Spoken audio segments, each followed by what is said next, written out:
Hello, my name is Rich Howard, owner of Architectural Builder Supply. In this video is to bring you a closer look at the Knape and Vogt PB1068-US26D. This is a bypass door lock used to lock bypass doors in a closet. Why would you use this? Well, obviously because you want to lock your bypass door. The reasons for doing so don't really matter, but you might keep something in there that you just want to keep people out. You might have a common home environment where you might, meaning you're a landlord and you've got one small closet off to the side, and that will be owner storage, and you rent this condo out, let's say on an annual basis. You might want to keep just one door locked without needing to go to great length, and nothing in the door is obviously of too great a value, but a common lock like this would be normal. It could be you know, a home, and the parents want to keep their closet door locked for a variety of different reasons. And this is what that is. So the PB1068 is what we're looking at, and the US26D is a reference to the color. It's not a true satin chrome naturally, but it is quite compatible or complementary to satin chrome. The key operates or acts as the handle to lock and unlock the tailpiece. Okay. You're going to get two original keys, and this unit is available as keyed differently, meaning if you were to buy, like this client, 3 locks, they're all keyed differently. You could also purchase them keyed alike, and that part number will end in 26DA. The A means alike. So if you have an application where you want all your closets to be keyed alike, you can certainly have that as well. Just order the right item. And we're concluding that if you're ordering just US26D, that they're keyed differently, and that's normal and standard. Available in brass as well. So if you change that 26D to 3 is the color for brass, you'd be able to have this unit in brass.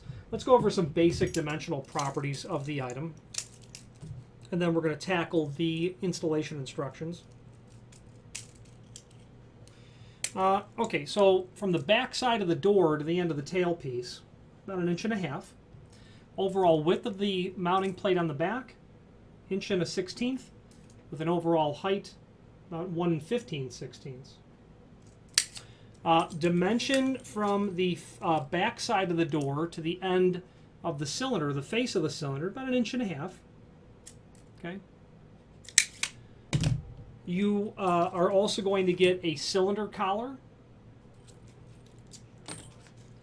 and that will press or pressure fit into the face of the door to clean off the installation. It'll look something like that. This will work on 1 3/4 doors.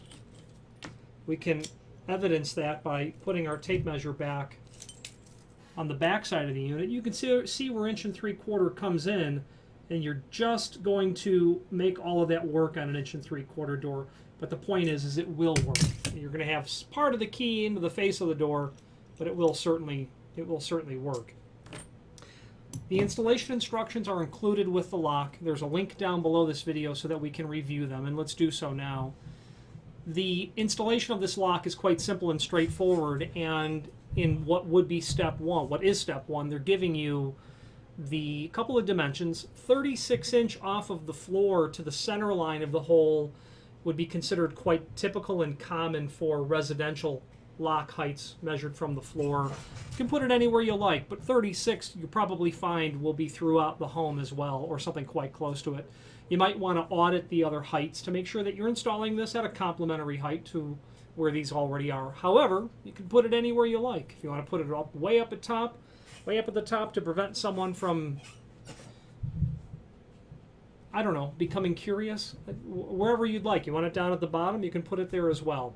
The one dimension that you're probably not going to want to deviate from would be the 5/8 dimension from the edge of the door to the center line of the hole, because that's going to be based on a nice tight installation, so that if you were to install it further back, which you can, you'll get a little bit of play on the door. So 5/8, and do a reality check on that, because no one is to say what your overlap of the doors could be. It could be excessive, it could be not, it could be atypical.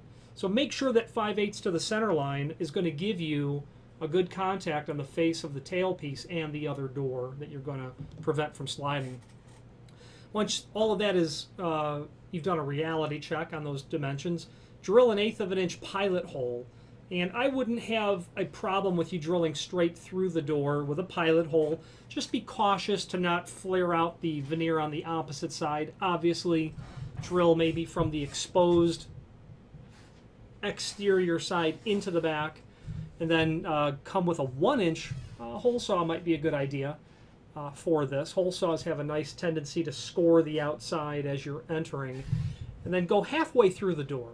And then go to the other side of the door and then finish that hole off. Don't go all the way through the door. You don't want to rupture the back side of that veneer.